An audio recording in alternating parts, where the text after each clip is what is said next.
Что это за О с точками и как произносить эту букву? Действительно, давайте разбираться. Кстати, такая буква встречается в разных языках, в том числе и в финском, немецком, и произносятся они совершенно по-разному. Я буду говорить про букву которая встречается в коми-языке. Кстати, в Сыктывкаре стоит памятник букве Сейчас вы его видите.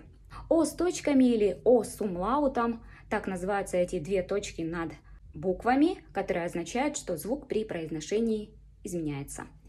Так вот, буква мне кажется, произносится легче всего с позиции буквы И. Когда мы произносим букву И, точнее звук И, наш рот как будто бы принимает форму улыбки, замыкается, а наш язык уходит вниз, к нижним зубам. При произношении буквы рот тоже широко не открывается, но челюсть немножко уходит вниз, а язык назад. Попробуйте.